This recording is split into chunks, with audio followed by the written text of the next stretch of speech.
What do you want to be remembered as? Very nice question. Very good Yeah. one. Um, I would say for the pillar that I was for them, Mm, the I don't know, safety net and the unconditional love that I got in any type of situation, right? Sometimes it's getting hard for all of us actually to express our feelings verbally, face to face, like real human contact, because we're staying a lot on social media, right? And talking there and chatting, and that's kind of diverting our, let's say, social, I don't know, approaches or whatever. And it kind of makes us a little bit anxious. I don't know if you noticed, but it's easier to express in writing than face to face. That's the authentic part. That's the authentic approach, right? Because we are humans.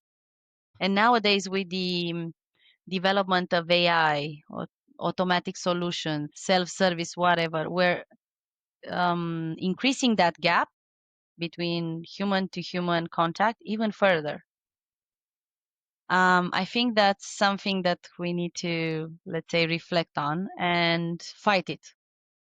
Human contact and socializing with family and friends is very important for us. Very, yeah. very important for our soul, for our mind, for our health. Can't agree more with you actually on that one. I'm just thinking Thank about you. my childhood and Yeah. safety net's a big one. I don't think really anybody realizes how important a safety net is until they experience something bad. Like, yeah, yeah, genuine safety net. Like your husband, your kids can go to you and vice versa. Mm-hmm. And that right there is rare. It's not about mindset, let's say. It's about the feelings, right? Yeah. How those feelings stick with you forever, right? That's the important part, the important impact there. That's what I would really want them to always have, the feeling that whatever happens in this world, life is hard and everything. There are a lot of challenges. You always have that security that you have your mother, they have me there to count on. That's Forever. yep. Even there's nothing more challenging than being a parent or being a new parent and facing demons you never thought you even had, or facing issues or traumas, and you're like, I didn't even know this was a thing. And then you're going through the motion with your kid. And when he told me, he was like, he never got told he was loved. He never got told, you were good enough. And I was just like, wow, that's so important. So when you go take your daughter to bed every night and you go do these small little acts that don't even seem like anything at all, that's what they remember. So That sounds so familiar, because for me it was pretty much the same, and I see it still with my parents. I mean, again, those words "I love you" or anything, that what these weren't said, and now that I think about them with my parents, they are like so taboo. I mean, it would be weird if I would hear them now, but I did acknowledge the, let's say, things that I missed during my childhood. And with my kids, I try to, change them. These are not taboo words for us. yeah, We tell them always, we are trying to teach them how to say, I'm sorry, I love you, stuff and everything related to feelings. sounds so easy, but it's actually hard.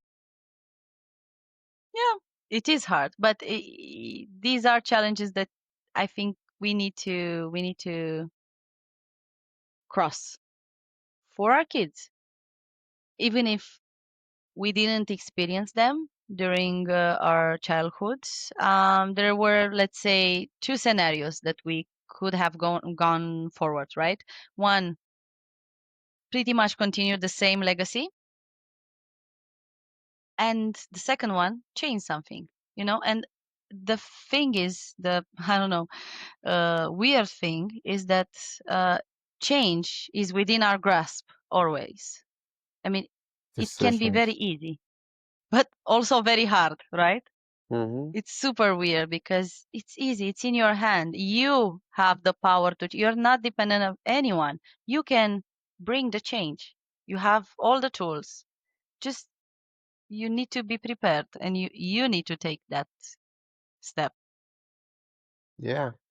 And you need to encourage others, or you learn by encouraging others. You learn by teaching your kids. You're learning how to even be a better person yourself. Exactly. And I always insist with both my kids and my family, and especially my colleagues and friends, whenever they are facing a challenge or have a dilemma or anything, I always tell them, make sure you have explored all possible solutions or alternatives that you can think of, just to make sure that you can really say 100%. It's worth it. That makes all the difference. You see it on LinkedIn and media when people just like half-ass something or they don't really put their all in it, or you can tell they're not really like. For me, it's like the detail, and I can tell when somebody just uses this Chat GPT and doesn't even clean up the work. You know what I mean? They Yeah, copy, yeah, I paste. know what you They don't even mean. fix it. They don't even like they just send it. And you're like, you're not even putting in the work because at the end of the day, when your kids go Exactly. to bed, you're like, ah, I did it. One more day knocked out, and you did everything you could do. Exactly. You Yeah. can sleep like a baby. Yeah, which